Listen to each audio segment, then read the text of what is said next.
जय बाळूमामा सगळ्यांना. तर आज आम्ही ठरवलं होतं पोरांना शाळेत घालून एका कार्यक्रमाला जायचं.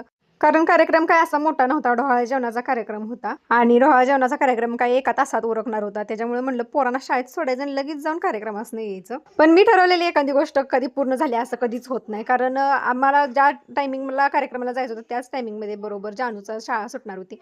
आणि मग म्हटलं आता तिला ठेवायची कुठं म्हणून सोबत घेतलं तिला आणि आम्ही कार्यक्रमाला निघालो. आणि जानूच्या आमच्या तोंडावर बघू शकताय तुम्ही आनंद किती आहे. आणि तिला मी जातानाच सांगितलं होतं, दादाला सांगू नकोस आपण कुठं गेलतो म्हणून. आणि तिला मी कायम सांगते पण ती माझं अजिबातच ऐकत नाही.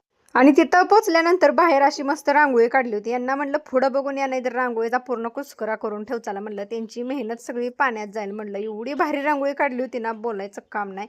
नंतर ना जरा पुढे गेल्यानंतर ना तिथे विठ्ठल रुक्मिणीचं पण डेकोरेशन ठेवलं होतं त्यांनी. आणि गेल्यानंतर तिथे त्यांचं फोटोशूट चालू होतं. मला जानूला बोर झालं म्हणून आमची चालली होती थोडी मस्ती. आणि एवढा वेळ झाला तरी त्यांचं फोटोशूट काय अजून पण उरकलं नव्हतं. त्यांनी कार्यक्रम छोटाच ठेवला होता पण त्यांची स्वतःची हौस मात्र एकदम पूर्ण केली होती त्यांनी. कारण ही वेळ परत परत येत नाही आणि पहिलं डोहाळं जेवण ही पहिलंच असते. आणि कार्यक्रमाला गेलोय म्हटल्यानंतर मोकळ्या हाताने काय जायत नाही म्हणून एक पॅकेट घेतलं होतं सोबत. ते त्यांना दिलं आणि तिथं जेवलो आणि जाऊया म्हणलं आता घरी. पण आमच्या साहेबांनी गाडीला चावी ठेवली होती आणि खिशात चावी हुडकत बसलं होतं. पण मी पुढे गेल्यानंतर बघितली तर गाडीला चावी होती. मग यांना म्हणलं या. आणि जाताना अंशूला पण घेऊन जायचं होतं घरी, कारण त्याच्या पण शाळेत टायमिंग झालं होतं सुटायचं. आणि जानू एवढी आगाव आहे ना, त्याला सांगू नको म्हणताना पण तिनं सांगून ठेवलं त्याला. आणि त्याचं घरी आलेल्याबरोबर कीर्तन चालू झालं, मला का ठेवून गेला म्हणून. नंतर त्याची कशी तरी समजूत काढली. आणि तुमच्यासोबत पण कधी असं झालंय का, नक्की मला कमेंटमध्ये सांगा.